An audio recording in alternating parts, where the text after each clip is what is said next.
नमस्कार, मैं दीपाली गहलोत और आप देख रहे हैं राजनीति राह। विधानसभा चुनाव जहां नजदीक आ रहे हैं, वहीं दूसरी ओर देखा जाए तो विधानसभा चुनावों को लेकर सभी पार्टियों में अफरा तफरी मस्ती नजर आ रही है। हम जी बात करने जा रहे हैं विधानसभा चुनावों की।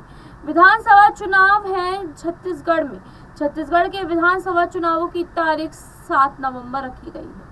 हाँ जी, आपको बता दें कि 7 नवंबर को विधानसभा चुनाव होंगे और उसी के साथ एक बड़ी खबर सामने आई है कि विधानसभा चुनावों को लेकर छत्तीसगढ़ में राहुल गांधी ने पीएम मोदी को ऐसा पछाड़ा है कि पीएम मोदी के पास कोई भी जवाब नहीं बचा है। आपको बता दें कि राहुल गांधी ने 2 दिन के छत्तीसगढ़ दौरे के दौरान अपनी कुछ बातों का गठन किया है। इन बड़ी बातों को कहते हुए पीएम मोदी पर निशाना साधा है। आइए चलिए वीडियो के द्वारा हम आपको दिखाते हैं कि आखिरकार राहुल गांधी ने पीएम मोदी को किस तरीके से अपनी बातों से पछाड़ दे दी है और ऐसा क्या कह दिया है राहुल गांधी ने पीएम मोदी पर जो कि उनको भारी पड़ सकता है। आइए देखिए। प्रेस के हमारे मित्रों, आप सबका यहां बहुत बहुत स्वागत, नमस्कार।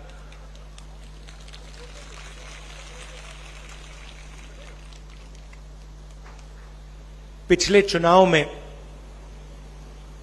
हमने आपसे 2-3 बड़े वायदे किए थे। किसानों को अपनी मेहनत का सही फल, उनका कर्जा माफी, बिजली बिल हाफ, ये वायदे हमने आपसे कही थे। और जब हम आपसे ये वायदे कर रहे थे तो हिंदुस्तान के प्रधानमंत्री और बीजेपी के बड़े बड़े नेता ऐसे स्टेज से हर रोज कह रहे थे कि ये वायदे पूरे नहीं हो सकते। और जैसे ही हमारी सरकार बनी, ऐसी मीटिंग में 5 साल पहले हमने कहा था, जैसे हमारी सरकार बनेगी, समय नहीं लगेगा, एकदम जो हमने वायदे किए हैं उनको हम पूरा करेंगे। और खुशी से मैं कहता हूं कि जिस काम को बीजेपी ने कहा था कि नहीं किया जा सकता, उस काम को हमने 2 घंटों में करके दिखा दिया पूरे प्रदेश को। 10,000 करोड़ रुपए किसानों का कर्जा माफ, बिजली बिल हाफ, किसान न्याय योजना 23,000 करोड़ रुपए 26 लाख किसानों को, मजदूरों को 7,000 रुपए, 5 लाख मजदूरों को 7,000 रुपए हर साल, तकरीबन 760 करोड़ रुपए हमने दिए। देखिए, सरकार चलाने के 2 तरीके होते हैं। आप किसी भी सरकार को देखो, 2 ही तरीके होते हैं। एक तरीका कि आप प्रदेश के या देश के सबसे अमीर लोगों को फायदा पहुंचाओ, और दूसरा तरीका आप देश के या प्रदेश के सबसे गरीब लोगों की मदद करो। यही 2 तरीके हैं और तीसरा तरीका है नहीं।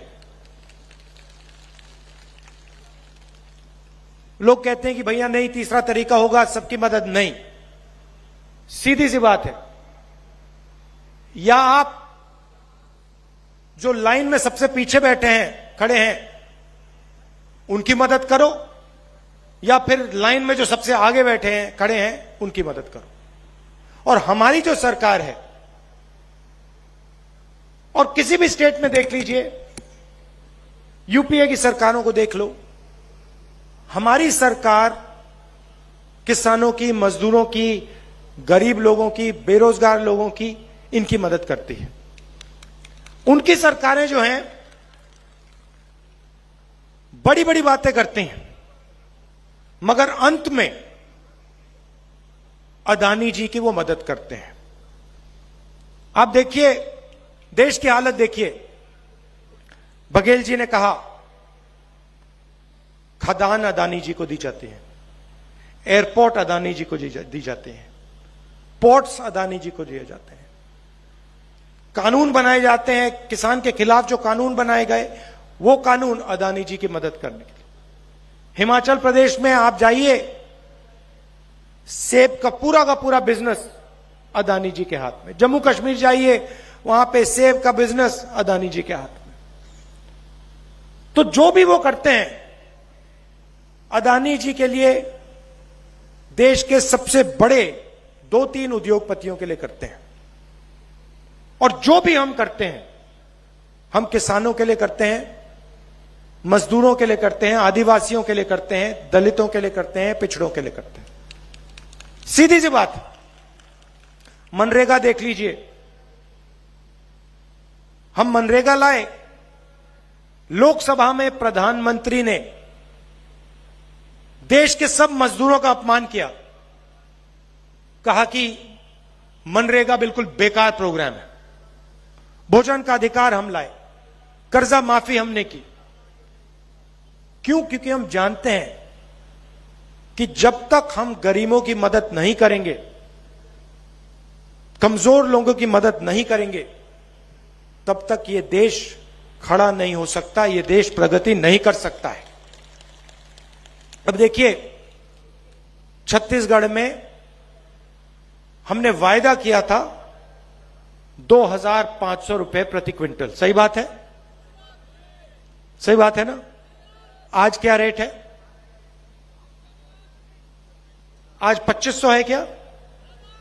कितना ज्यादा? कितना है? 2,640। और यहां सारे लोग जानते हैं कि आज 2,640 है। कांग्रेस पार्टी ने वायदा किया था 2,500 का, और आने वाले समय में जाके वो 3,000 तक पहुंचेगा। सब जानते हैं, पूरा प्रदेश जानता है। अब इसका क्या फायदा है? सबसे पहले किसानों की मदद होती है, मजदूरों की मदद होती है। अब जब किसान के जेब में पैसा आता है, वो उस पैसे का इस्तेमाल गांव में करता। जैसे कि आपने देखा कि किस तरीके से राहुल गांधी ने पीएम मोदी के लिए कहा कि आखिरकार जाति जनगणना को लेकर पीएम मोदी क्यों नहीं बात करना चाहते, वो क्यों नहीं चाहते कि जाति जनगणना हो। हालांकि हमने ये 2 घंटे में करके दिखा दिया, कोई बड़ा मुश्किल काम नहीं था जाति जनगणना। उसी के साथ राहुल गांधी ने ये भी कहा कि हमने किसानों के कर्ज को माफ करने की कहा है। आखिरकार किसानों का कर्ज माफ होगा, केजी से लेके पीजी तक के बच्चों की पढ़ाई मुफ्त होगी। हालांकि उन्होंने ऐसी बड़े वादों का गठन किया है। आपको बता दें कि पत्रकारों से और इस यात्रा में बात करते दौरान पीएम मोदी पर निशाना साधते हुए राहुल गांधी ने साथ साथ बहुत बड़े बड़े वादे भी कहे हैं। उन्होंने कहा है कि हमने पहले भी कहा था कि ऐसी ऐसी चीजें हम करेंगे, और हम उन बातों पर खड़े उतरे थे। उसी के साथ हम आगे भी अपनी बातों पर खड़े उतरेंगे। हालांकि हम 10,000 करोड़ों किसानों का कर्जा माफ कर चुके हैं और आगे भी करेंगे। हमें अगर जिताया गया तो आगे आने वाली पीढ़ियों के लिए बहुत अच्छी एक खबर हम सामने लाएंगे। उसी के साथ राहुल गांधी ने वोटों को लेकर भी बातचीत की। आपको बता दें कि वोट लिस्ट को लेकर जब राहुल गांधी ने बात की, तो हालांकि बता दें कि इसी के साथ पीएम मोदी को जो झटका लग गया, क्योंकि आखिरकार छत्तीसगढ़ में राहुल गांधी ऐसी नीति खेलना चाह रहे हैं कि उनको वोट ज्यादा मिल जाए। और हालांकि इसी के साथ ये बड़ी खबर ये है कि पीएम मोदी पर जो उन्होंने निशाना साधा है, हालांकि उन्होंने बोल दिया कि पीएम मोदी जाति जनगणना से शायद इसलिए ही डरते हैं कि उन्हें लगता है कहीं वो इस वोट बैंक में नीचे ना चले जाए। हालांकि आपको ये भी बता दें कि ये वोट बैंक की लिस्ट का सिलसिला यूं ही जारी रहेगा और इसी तरह तंजबाजी एक दूसरे पर होती रहेगी। कौन जीतेगा कौन हारेगा, छत्तीसगढ़ चुनावों का रुख किस तरफ जाएगा, ये आप चॉइस करेंगे। आप हमें कमेंट करके जरूर बताइए अपनी राय कि आप किसको वोट देना चाहते हैं। छत्तीसगढ़ में आप किसकी सरकार देखना चाहते हैं।